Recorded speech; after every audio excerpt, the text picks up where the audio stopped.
반갑습니다. 네게 무엇이 있느냐? 열왕기하 4장 2절에 엘리사가 그에게 이르되 내가 너를 위하여 어떻게 하랴? 네 집에 무엇이 있는지 내게 말하라. 그가 이르되 계집종의 집에 기름 한 그릇 외에는 아무것도 없나이다 하니. 우리가 이제 인생을 살면서 두 가지 드는 생각이 있습니다. 하나는 내게 가진 것이 너무 없다. 내게 가진 것이 없다. 하는 생각이에요. 그건 왜 그러냐면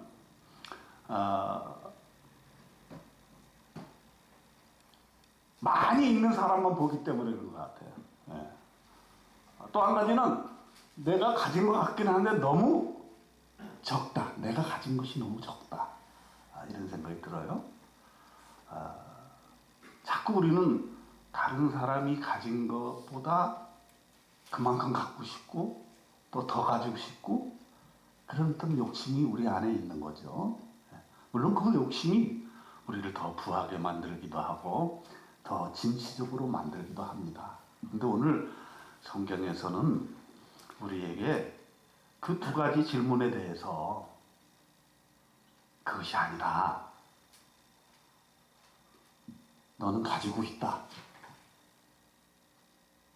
그리고 생각보다 그 가지고 있는 것이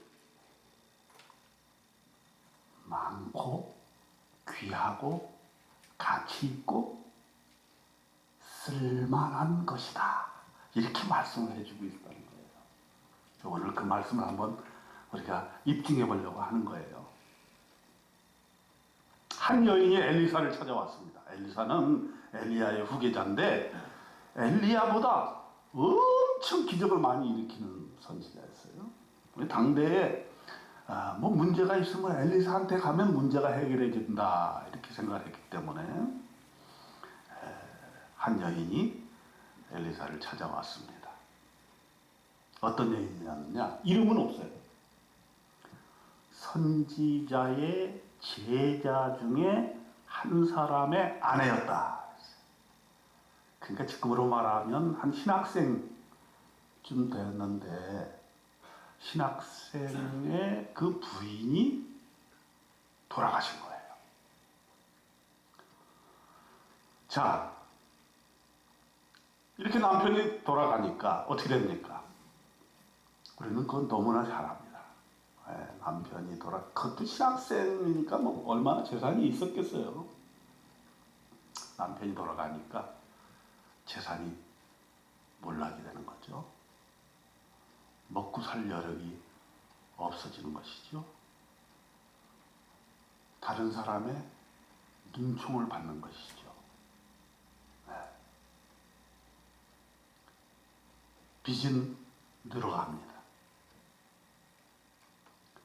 먹고 살기 위해서 여기저기에서 양식을 꾸다 보니까 너무 힘든 삶이 계속되었던 거예요. 그런데 하루는 빚을 빌려준 사람이 찾아와서는 네 아들 둘을 내놔라.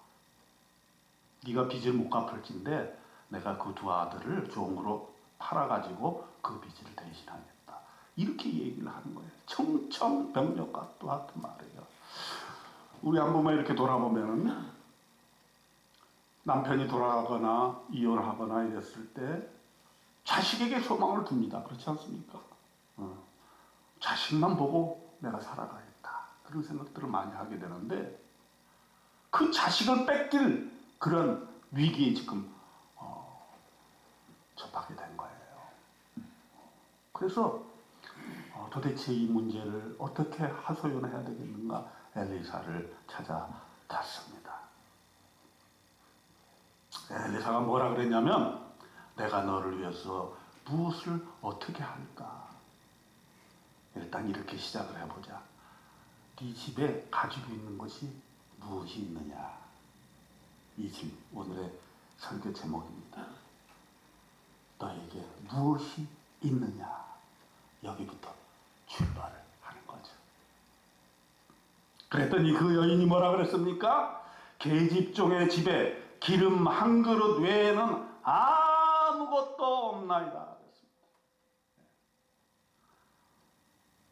기름 한 그릇 거기에 방점이 있는 것이 아니라 이 여인은 나에게는 아무것도 없다라는 생각이 그를 짓눌렀던 거예요.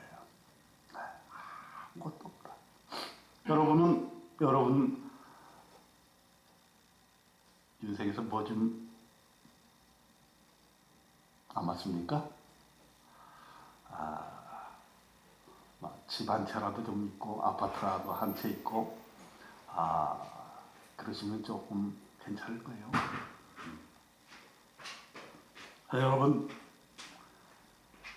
이 여인은 아무것도 없이 그저 오직 기름 한 그릇 요거 먹고 이제 죽을 수밖에 없는 그런 상황에 처해져 있는 것입니다. 이제 엘리사가 여기서부터 시작을 하는 거예요. 이게 바로 우리가 인생을 살아갈 때에 어떻게 믿음으로 사는가에 대한 하나의 지침이라고 볼 수 있어요. 첫째는 나에게 이미 있는 것으로부터 시작해야 된다는 거예요.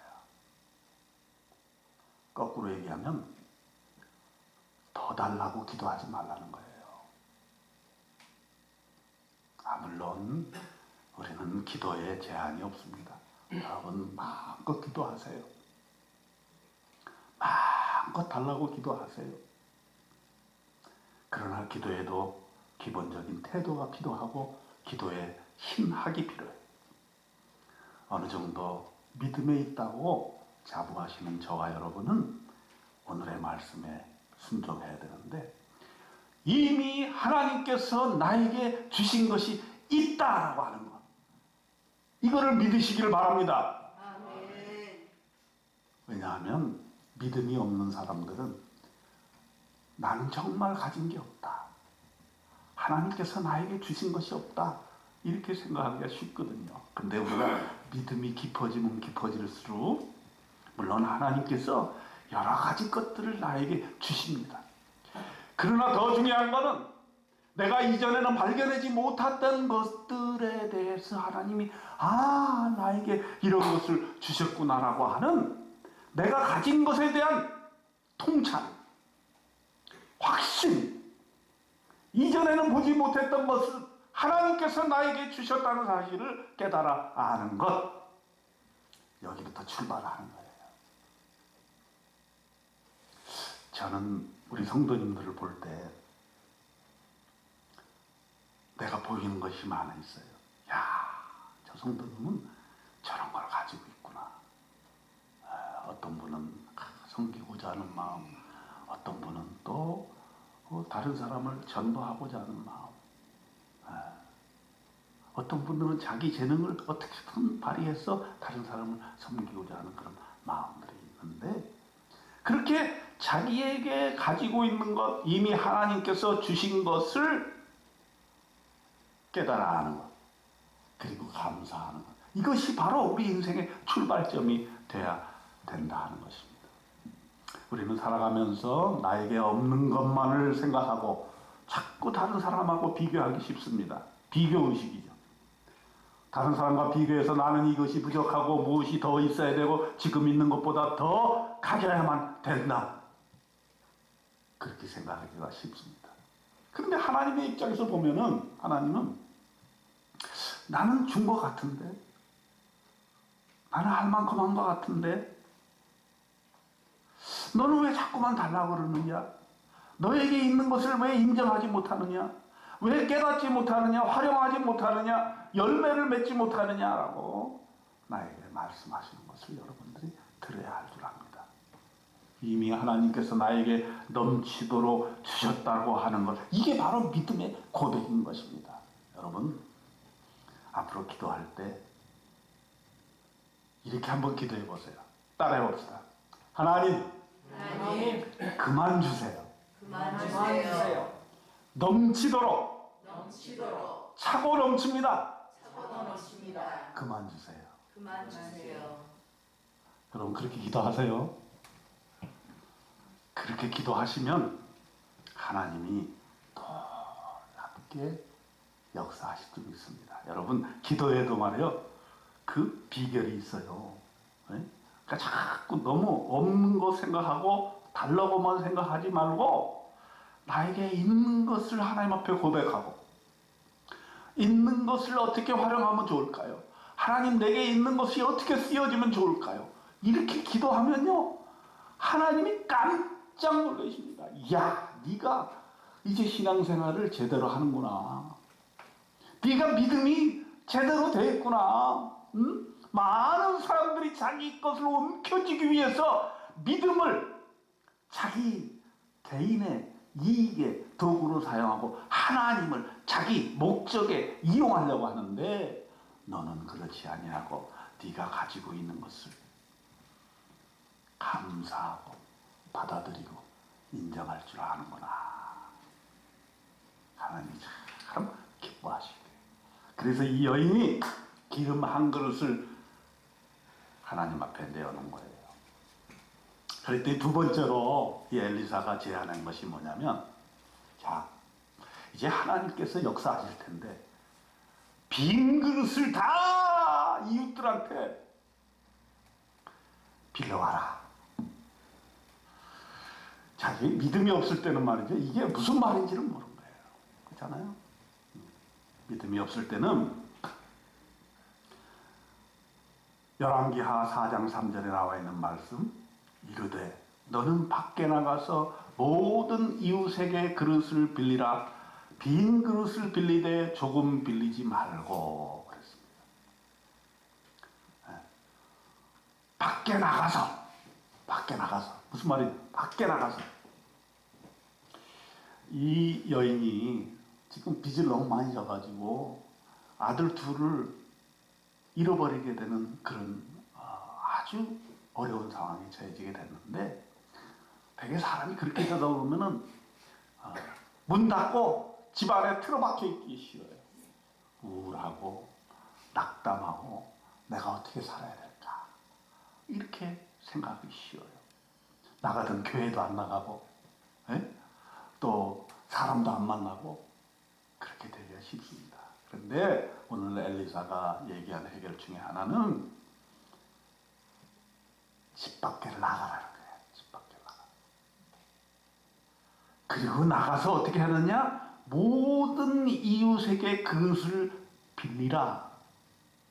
그것도 한두 사람한테 빌리는 것이 아니라 자기 마을 주변에 있는 모든 사람들에게 그릇을 빌려라. 그것도 빈 그릇을 빌려와라. 도대체 무슨 일이 일어날 것인가?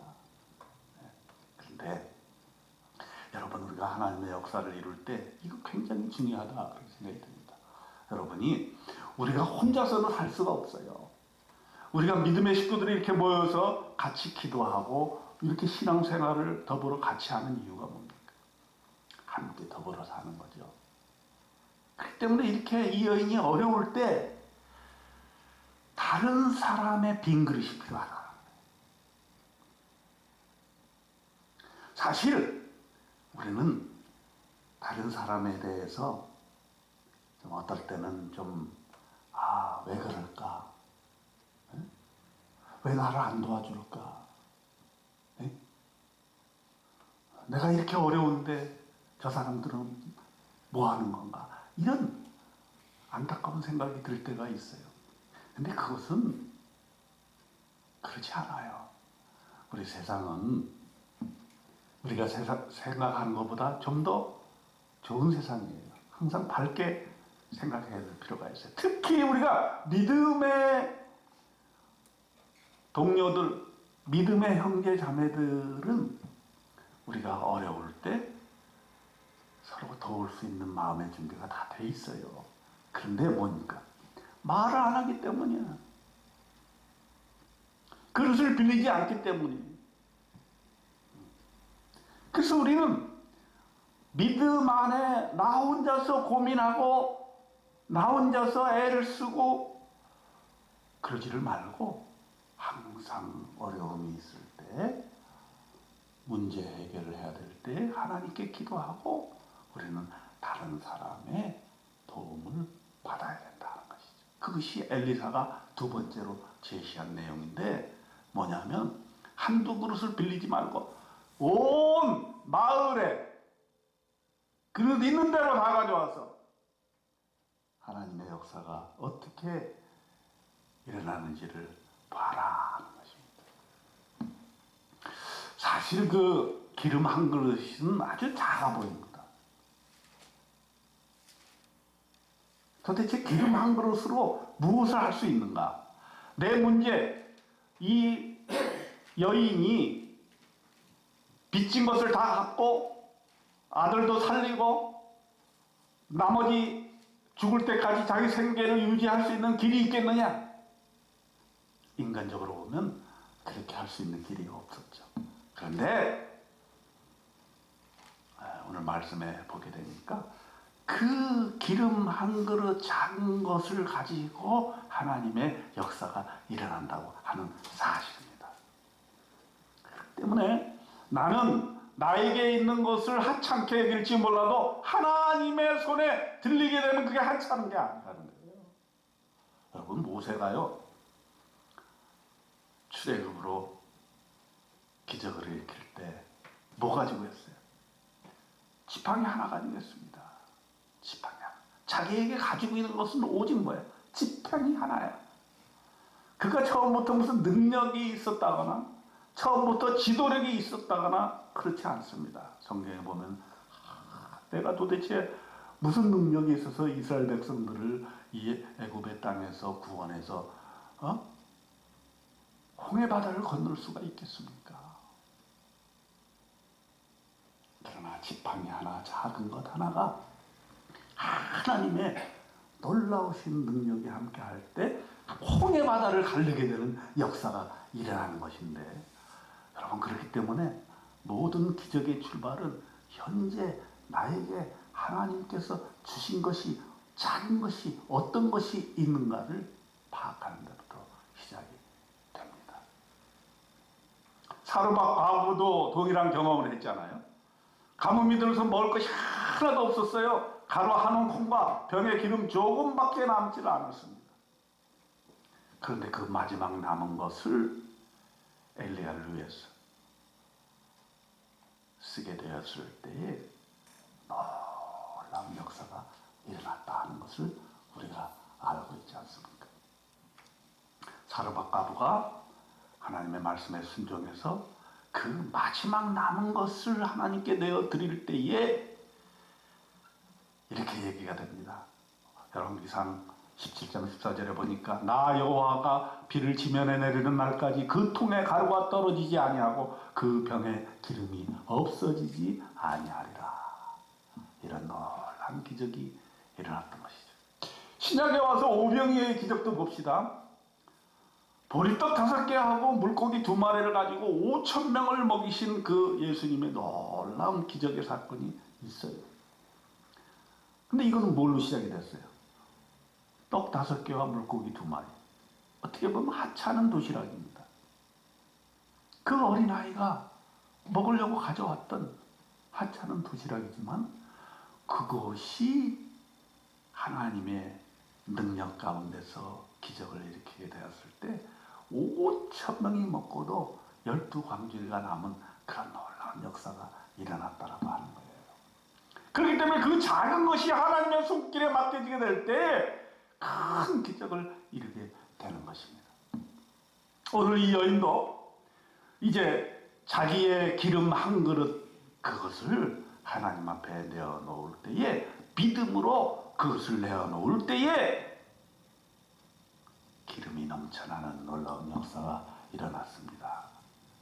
그래서 왕하 4장 7절에 보면은 너는 가서 기름을 팔아 빚을 갚고 남은 것으로 너와 네 2 아들이 생활하라 그랬습니다.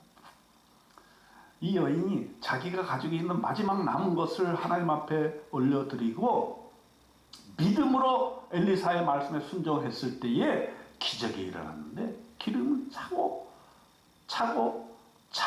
넘치게 되었다는 거예요. 마지막으로 엘리사가 뭐라고 얘기하냐면 이제 빚을 갚아라. 빚을 갚는 존재가 되라 이 말이에요.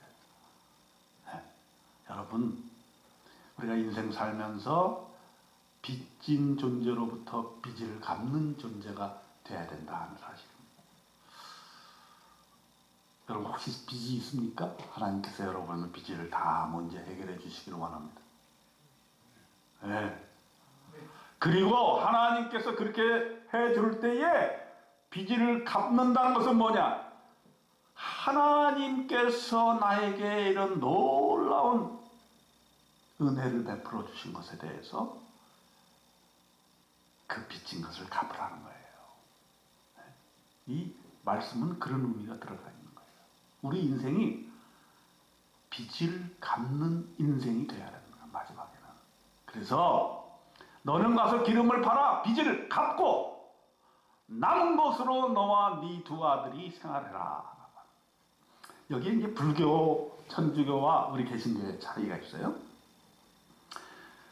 불교나 천주교는 선한 일을 착한 일을 하는 것을 어떻게 이해를 하냐면 착한 일을 하고 선한 일을 하고 다른 사람에게 덕을 베품으로써 그것이 쌓여서 천국에를 갈 수 있다. 이렇게 보는 것이 불교와 천주교의 어떤 교리라고 볼 수가 있어요. 반면에 우리 개신교는 거꾸로입니다. 우리는 선한 행위를 해가지고 구원함에 이른다고 보지 않습니다. 우리 인간은 선한 행위를 할 때에도 거기에 이기성이 들어갈 수 있다고 보는 거예요. 더 인간을 예리하게 보는 거죠. 인간의 죄성을 더 예리하게 보는 거예요. 겉으로는 우와 내가 이렇게 많은 기부를 했다. 내가 이렇게 선한 일을 했다. 그러면서 자기를 높이고 자기의 위세를 등등하게 하는 그거는 기독교에서는 옳지 않다고 보는 거예요. 우리가 선한 일을 하고 착한 일을 하고 좋은 일을 하고 거저받았으니 거저주는 이유는 뭐냐? 하나님이 이미 나에게 주신 것에 대한 그 빚을 갚는 것이라는 그런 신학적인 의미가 있는 거예요. 우리는 이미 예수님의 피로 구원함을 받았어요. 값없이 받는 겁니다. 우리가 무슨 선한 행위를 해야 구원을 이루는 것이 아니고 이미 예수님께서 십자가에 못 박혀 죽으심으로 우리는 완전히 구원함을 얻게 되었다는 거죠. 그러면 왜 선하게 살아야 되느냐? 그것은 빚을 갚는 행위인 것입니다. 하나님이 이미 나에게 베풀어 주신 그 사랑, 구원의 능력, 그것을 받아서 그대로 다른 사람에게 그 빚진 것을 갚아야 된다 하는 것입니다. 그러므로 우리가 먼저 하나님께로부터 사랑받은 것을 하나님께서 우리에게 보내주신 사람들에게 그 빚을 갚은 행위로서 돌려줘야 한다는 것입니다. 내 주변에 있는 사람들은 나의 몫이야. 하나님께서 나에게 붙여주신 몫이란 말이에요. 내 가족, 내 자녀들, 내 친지들, 내 직장 동료들, 내 주변에 있는 우리 신앙인들, 내 이웃 사람들, 그 사람들을 하나님께서 나에게 붙여주신 이유는 뭐냐? 네가 받은 그 사랑, 은혜를 갚아라 하는 것이죠. 그들에게 갚아라. 그것이 하나님의 은혜를 갚는 행위라고 하는 것입니다. 그러므로 여러분 이제 빚 갚으면서 살기 바랍니다. 하나님께서 여러분에게 베풀어 주신 사랑에 대한 빚을 다른 사람에게 갚으면서 사시기를 주님의 이름으로 축원드립니다. 지난 주간에 우리 고 박경남 권사님을 하늘나라에 환송하면서 몇 가지 생각을 해봤어요. 그분의 인생을 이렇게 생각해봤는데 그 신앙생활을 참 우리 자녀들의 본이 되게끔 신앙생활을 잘 하셨던 것을 우리가 그 유지를 잘 받들어야 되겠다 생각을 했어요. 그 믿음을 가지면서 얼마나 그 교회를 섬겼는가 하면 새벽 2시만 되면 비가 오나 눈이 오나 새벽 기도에 절대로 빠지지 않고 나아가요. 이게 오늘날 이런 신앙생활 참 본받기가 쉽지가 않습니다. 그러면 거의 교회 일이라면 섬기는 데 앞장을 서서 예를 들어서 뭐 성가대를 한다. 성가대도 한두 개만 하는 게 아니라 4개 성가대를 하는 거예요. 주일날 일부 예배, 일부 예배, 뭐 저녁 예배, 또 뭐 수요일날 일부 예배, 이부 예배. 또 이렇게 보면은 돈을 쓸 때에도 허투루 쓰질 않아요. 네. 어려운 신학생들, 개척교회 목사님들, 이런 분들을 얼마나 많이 섬겼는지. 저도 모르게 가끔 어떤 분이 나 그 박경란 권사님 나 신학교 때 그분이 나 도와주셔서 신학교 졸업했어. 이런 분들도 만나봐요. 나는 전혀 모르는 일인데. 네. 참 그런 걸 보면은 우리가 신앙을 가졌다는 것이 정말 우리가 이렇게 건강을 가졌다는 것이 얼마나 큰 결과를 가져올 수 있는가. 우리가 생각할 때 나에게 있는 것, 나에게 지금 가지고 있는 것이 그렇게 커 보이지 않을지라도 그것이 하나님을 위해서 쓰여지기만 한다면 참으로 놀라운 결실을 얻게 될 것이고, 여러분의 남은 인생이 이미 여러분이 하나님께로부터 받은 것, 그것을 가지고 하나님을 위해서 쓰임을 받게 될 때 여러분의 인생은 정말 빛나는 인생 될 것이라고 저는 생각을 합니다. 저와 여러분의 인생, 하나님이 이미 우리에게 주신 것, 하나님이 오늘도 우리에게 묻고 계십니다. 너에게 있는 것이 무엇이냐? 여러분 너무 큰 거 생각하지 마시고 하나님이 이미 나에게 주신 것을 감사하게 여기며 그것으로 하나님께 영광 돌리는 그런 놀라운 헌신의 역사를 이루시기를 주님의 이름으로 축원드립니다. 아멘.